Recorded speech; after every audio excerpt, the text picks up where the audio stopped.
phase 2, now in a phase 3. Okay, the third phase is, it is a large trial with a several thousand patient. Okay, so this is a very large trial. Okay, in this phase third, we are doing this experiment on several thousand patients in a clinics and hospitals, that establishes the efficacy of the drug and monitoring adverse reaction from long-term use. Okay, so in the third one, we are checking the efficacy of the drug. Okay, and we are monitoring the drug. Okay, and we are monitoring the adverse reaction, what are the adverse reaction after taking the drug. Okay, we are monitoring the adverse reaction of that drug after what long term use, after long term use. So these are the three phases are there. Okay, so the ones that before the drug comes to the market, the drug has to go these three phases prior to approval of the drug, that is phase 1, phase 2 and phase 3. So in phase 1, we are evaluating the safety of a drug, we are finding out the tolerability, pharmacokinetic properties and pharmacological effect in 20 to 100 healthy volunteers. So this is about phase 1. Now in phase 2, we are assessing the effectiveness of the drug, and we are determining the side effect and other safety aspect. Okay, that clarifies the dosage in few hundred patients.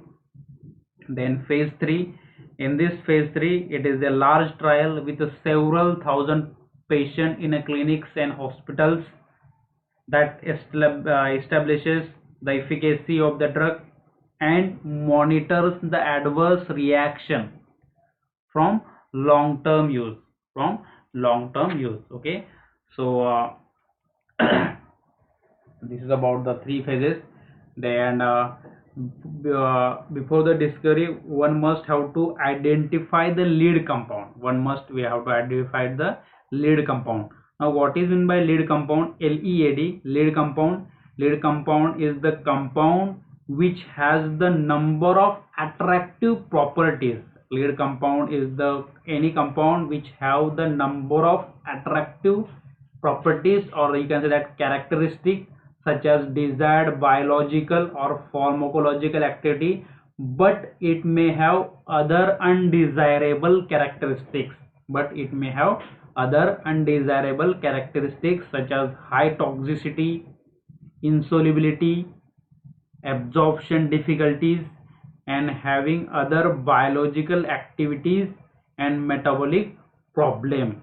Okay, so lead compound, it is the compound which have attractive characteristics and desired biological or pharmacological activity.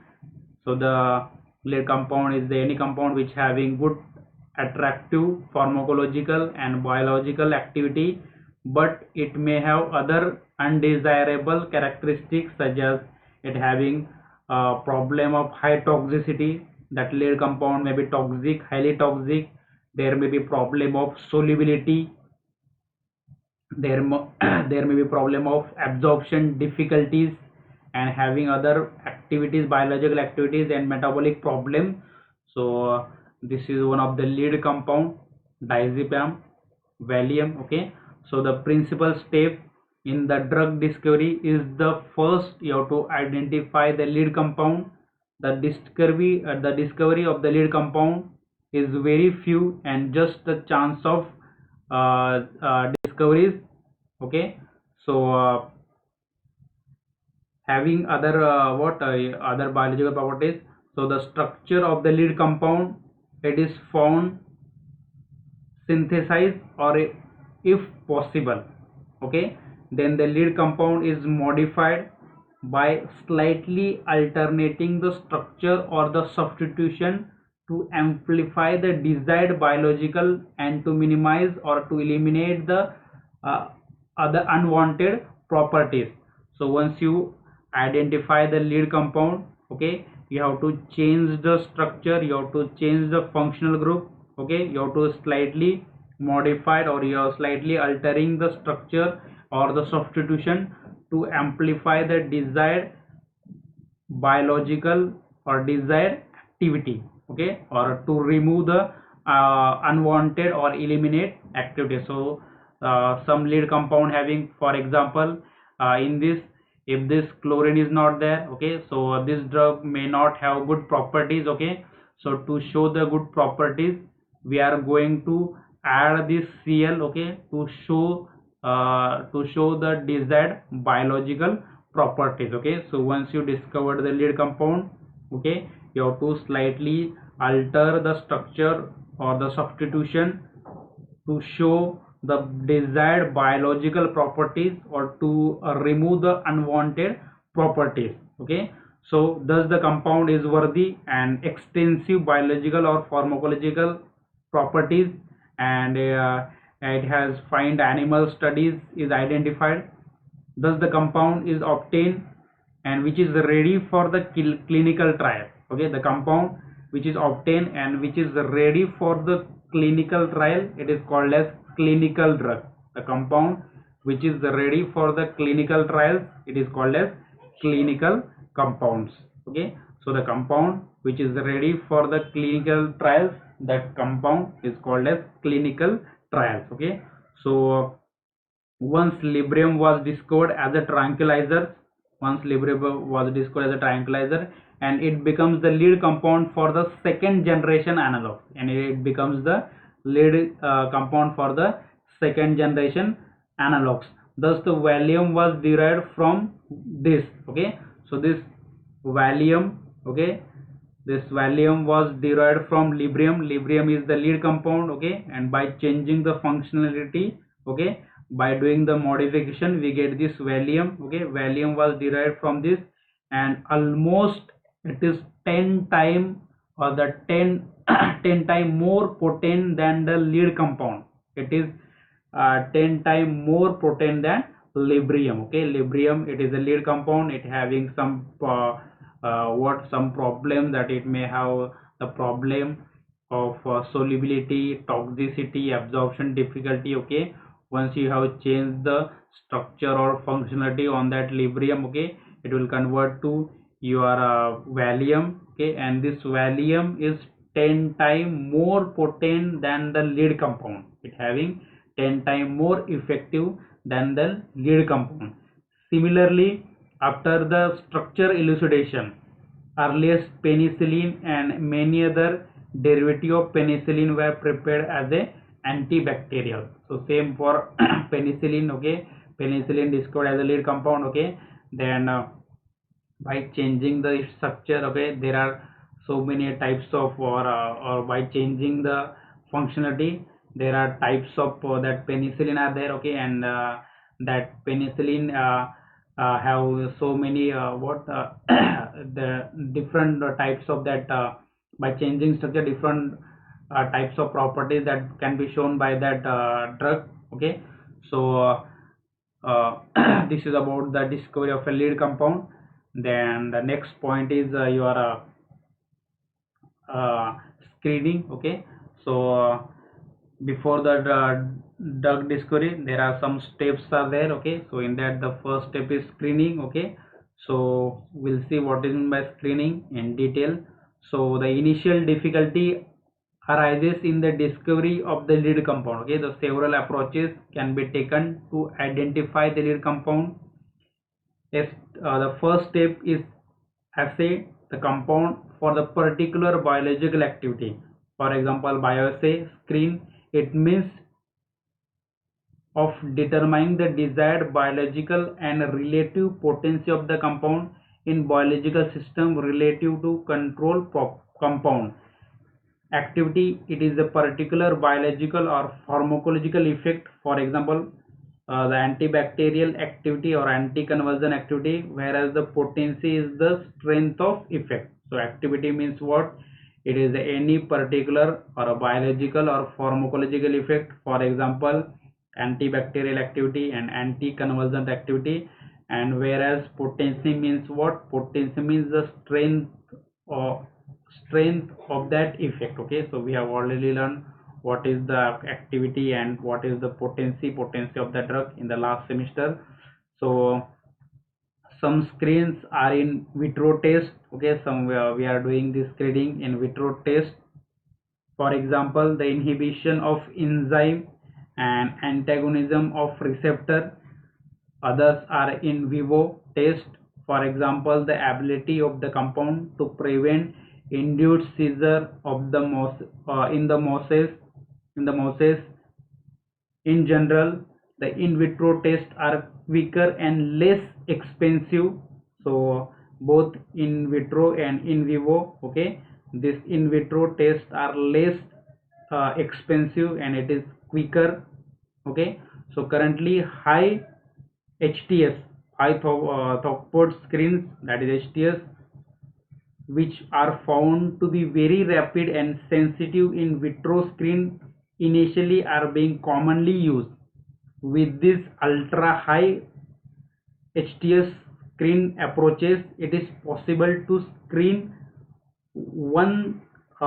it is possible to screen 10,000 of the compound in a day. Okay, so with this technique, that is HTS, we can able to screen about 10,000 compound in a day, in a one day. The combinatorial chemistry can provide, or the combinational chemistry can provide the more lead by supplying the large number of compounds in a short period, which most probably given by predetermined level of activity in the bioassay. So depending upon that, there are two types of screening are there, that is the random screening and non-random screening. So we'll see first what is meant by random screening. So synthetic compounds and the natural products were randomly screened. The whatever the compound we are synthesizing in a lab, they are called as synthetic compound, and whatever the compound that we are getting naturally from nature, that is called as natural compounds. Okay, that were randomly screened for activity irrespective of their structure. Okay, we are not looking for their structure, we are randomly screening that compound irrespective of their structure. For example, streptomycin and tetracycline. Streptomycin and tetracycline are the two important classes of antibiotics. So these are the two important classes of antibiotics, that is streptomycin and tetracycline, which this was discovered by the random sampling of soil. Okay, so this streptomycin and tetracycline, these two compounds have been discovered by random screening, not a sampling, random screening of the soil sample. Okay, so this is about random screening. Synthetic and natural products were randomly screened irrespective of their structure. So this streptomycin and tetracycline are the two important classes of antibiotics which were discovered by random screening of soil sample. So this is about your random sampling screening. So we are doing this random screening for activity, for any activity irrespective of their structure.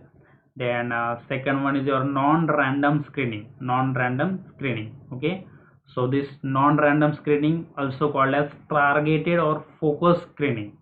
This non-random screening, it is also called as targeted or a focus screening. Okay, or target is fixed or focus is fixed, that will be called as targeted or a focus screening, and it is more narrow, it having more narrow approach than the random screening.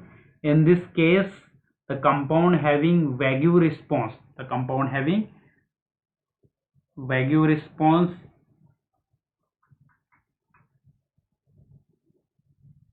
in this compound having the vague resemblance are weakly active compounds. Okay, and uncovered in the random screening, or the compound containing different functional group than the lead compound may be tested selectively. The random screening is found to be more economical and less manpower and intensive as compared to a random screen. Hence non-random screen are preferred over random screen. Okay, so here we are selectively screening the compound which having different functional group than the lead compound. Okay, once you find out the lead compound, okay, then you are doing the screening. Okay, that is random screening and non-random screening. So in non-random screening, what you are doing is that you are screening the compound. This is called as targeted screening or focus screening. So here in this type of screening, what you are doing is that the compound which having different functional group than the lead compound, the different functional group than the lead compound, that may get tested selectively. Okay, and this non-random screening is found to be more economical. This non-random screening is found to be more economical and less manpower and intensive as compared to random screening. Hence this non-random screening are preferred over a random screen. Okay, so these are the two types of random. In random आपण कुठेही कोणताही sample लगेच म्हणजे we are not, the sample is not selected. Okay, we are randomly screening. Okay, so that's why this random screening, it is not economical, and in random screening more manpower is required and it is highly costlier than the non-random. While non-random, the less manpower is required, it is more economical, and it is intensive as compared to a random screening. Hence this non-random screening or the non-random screening are preferred over a random screen. Okay, so here we are doing the selective screening of any compound or the compound which having different functional group than the lead compound. Okay, that selective compound or the targeted compound or the focus compound we are using for screening. Okay, that's why this non-random screening, it is more economical, less manpower is required, and it is intensive compared to random screen. Hence the non-random screen are preferred over a random screen. Okay, so this is about your screening. Then the next one is drug metabolism studies. The next step is drug metabolism studies. Okay, so once you take the drug, okay, so in body, okay, it metabolizes. Your body having different types of enzymes are there. Okay, so different types of enzymes and proteins are there. Okay, so the drug undergoes metabolism in your body. Okay, so here what in this point what you are doing is that you are studying the metabolic or the metabolism studies of the drug. Okay, so the metabolites are the products obtained in vivo by degradation or due to drug metabolism, okay, so in the last semester we have already learned what is drug metabolism. Okay, drug absorption, drug distribution, that we have learned in the last semester. So metabolites means what? Metabolites are the products obtained in vivo by degradation of the drug. Once you are taking the drug, okay, your drug undergoes metabolism and it produces metabolites. Okay, and these metabolites are obtained by in vivo degradation because that process occurs in your in vivo. Okay, so that is the okay, that is called as in vivo degradation of the drug due to metabolism. Your drug undergoes metabolism and you obtain metabolites. Okay, so the drug, during the drug metabolism studies, metabolites are isolated. Okay, so in this what we are doing is that during this drug metabolism studies we are isolating. Okay, we are isolating the metabolites. Okay, whatever the metabolites obtained in that drug metabolism. Okay, after the drug metabolism your drug metabolites are obtained, we are isolating that metabolites, we are isolating or taking away that metabolites. Okay, and screen to determine, we are screening that and we are determining if the activity observed is derived from the drug molecule or from the metabolites. Okay, so once you are isolating that metabolites, what you are doing is that you are screening that,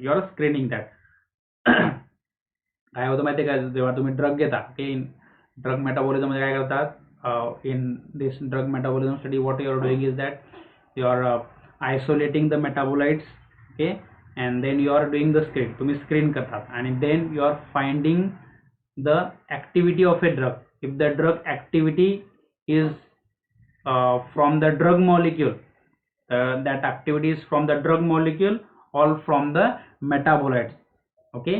So you are checking the activity of that drug is from the parent molecule or from that metabolites, for example now, pay attention here. For example, the anti-inflammatory drug, this what Sulindac, the anti-inflammatory drug Sulindac, or it is also called as Clinoril, is also called as Clinoril, Clinoril, Clinoril. It is not a active agent. For example, anti-inflammatory drug Sulindac, it is not a active agent, but the metabolic reduction product is responsible for the activity, okay. So this is your parent drug, okay, and this is the metabolite of this Sulindac, okay. So this is the reduction product, so it having this structure ring, okay, made a two ring fused together, six membered and five membered, okay. This fluorine is as it is in the metabolite, this COH is there, CH3, but the difference is that this sulfur having S double bond, okay, and here the metabolic product don't have this S double bond. So the conversion of these to this, it required reduction, so the metabolic reduction product, so this is the metabolite, this is your metabolite of this Sulindac, this is the metabolite of your Sulindac, okay. So this metabolite is responsible for anti-inflammatory activity. This metabolite is responsible for anti-inflammatory. So this is all about your drug metabolic study, okay. So during this drug metabolism, what you are doing is that drug metabolites are isolated, okay. So this you are isolating this metabolite, okay, and then this screen, and it is determined if the activity observed is from drug molecule or from metabolite, okay. So in this example, this metabolite is showing the anti-inflammatory activity, not this one, okay. So this is what this is the information that we get from drug metabolism studies, okay, okay. So this is the very nice example of drug metabolism studies, okay. For example, anti-inflammatory drug Sulindac, it is also called as Clinoril, it is not active agent, so this is not active agent, okay. Or you can say that it is a prodrug, okay, inactive form of drug, but this is not active drug, but its metabolite is activate, it is this metabolite is active agent, and this metabolite having anti-inflammatory activity, okay. So then let's take another example, the non-sedating antihistamine, the non-sedating antihistamine, that is terfenadine, okay. Terfenadine, this is your terfenadine, it's terfenadine hydrochloride, if taken along with certain antifungal agents. This is another example of drug metabolism study, the non-sedating antihistamine. So this is your non-sedating antihistamine, terfenadine hydrochloride, if taken along with certain antifungal agent, if it is taken along with certain antifungal agent, were found to block the enzyme that metabolizes terfenadine. This cause a buildup of terfenadine which lead to the abnormal heart rhythm. Okay, however, metabolite terfenadine and fexofenadine hydrochloride Allegra was also found non-sedating antihistamine, but it can be metabolized even even in the presence of antifungal agents. Even in presence of antifungal agent. Thus, the study of metabolite lead to the better and safer drug. Better and safer drug. Okay. So in this example, this your non-sedating terfenadine hydrochloride.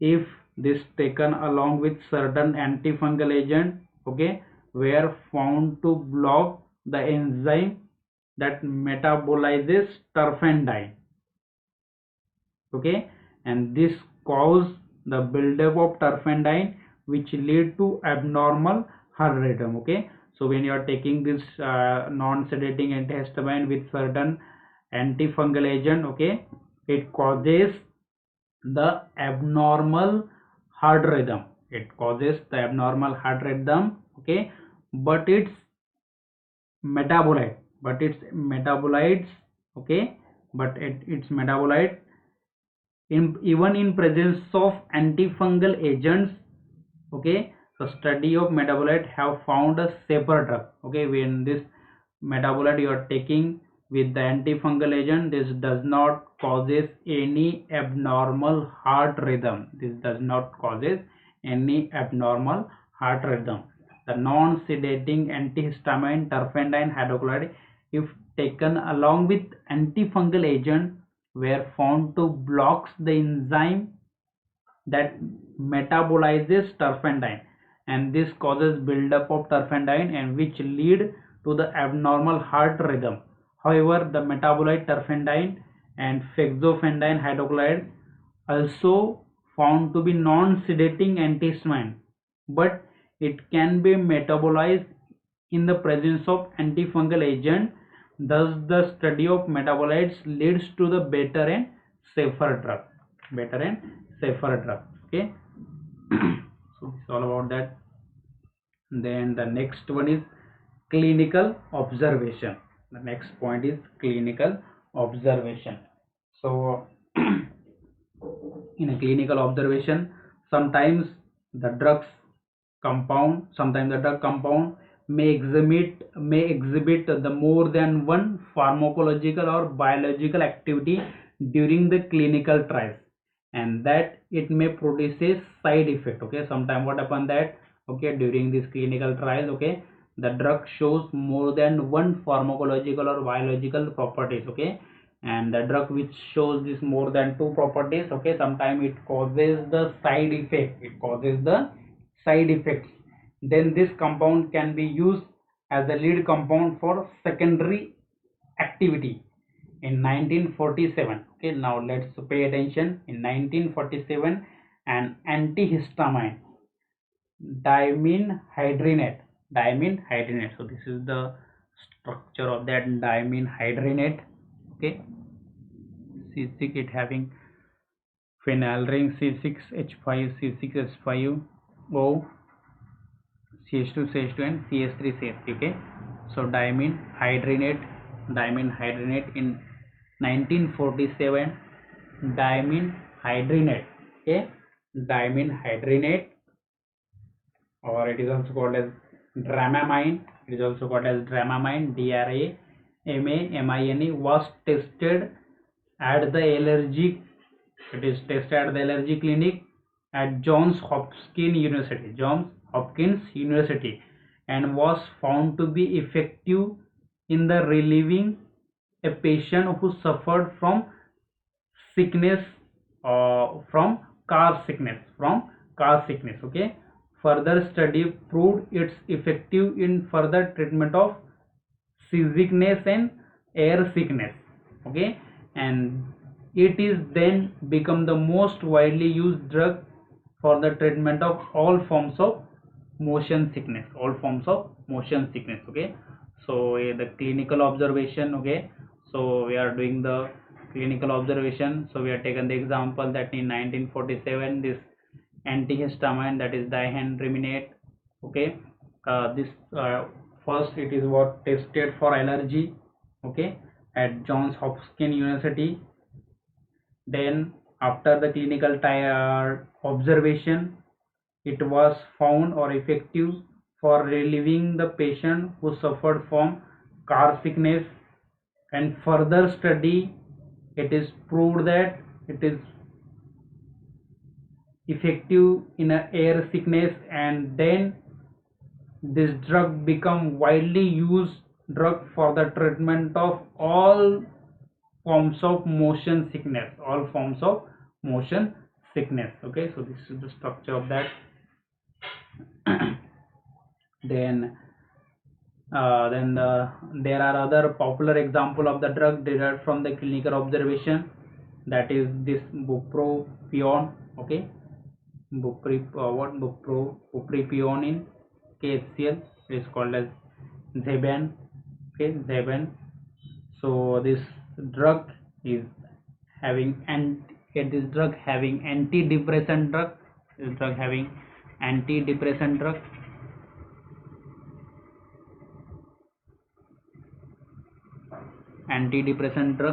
okay.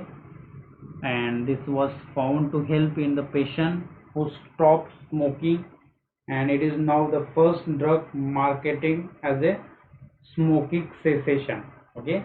So first this drug has been used as antidepressant, then after clinical studies, clinical observation, now this drug has been used to stop the smoking, and now it is the first drug, marketed as a smoking cessation aid.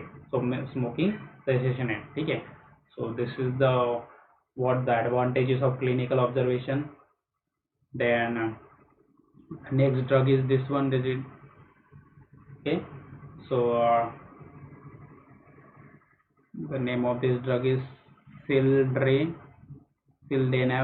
okay, sildenafil. So this is the name of that drug. Sildenafil citrate was designed for the treatment of angina pectoris. So this drug sildenafil is used, citrate was used first. This drug was used specially designed or specially used for the treatment of angina and hypertension by blocking the enzyme phosphodiesterase 5. Then in 1991, this sildenafil went into phase first clinical trial for angina. In phase 2 clinical trial, it was not effective for angina, okay. For phase 1, it was effective for angina. In phase 2 clinical trials, it was not effective for angina, so it is went back for phase 1 clinical trial, okay. Then again it is sent for phase 1 clinical trial to see how high dose could be tolerated, okay. Then it was during that clinical trial, then during that when it is sent back for phase 1, okay, during that clinical trials, that volunteer reported increasing the erectile function, thus it was decided to determine its effectiveness as a first treatment for the erectile dysfunction, okay. And it is important drug, and it is very important drug, okay. So this is about the your clinical trials, okay. So the drug have other activity, then that drug again sent for the clinical trials, okay. And that other some two or more activity have been found, okay, when that drug again sent for clinical trials, sorry, the clinical observation, okay. And now that drug has been used for uh, other type of diseases or other type of treatment of that disease, okay. So this is about your clinical trials.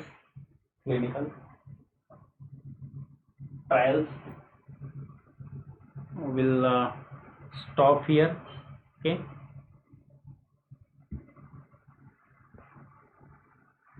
Any question?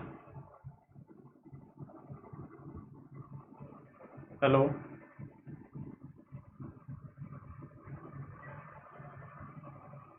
Hello?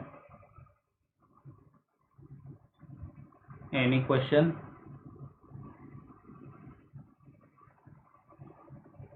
Okay. Second, what is the time of your third lecture? Second lecture. Hello. 10:30 to 11:30 na. Okay, our time is over na. Okay, now you can leave now.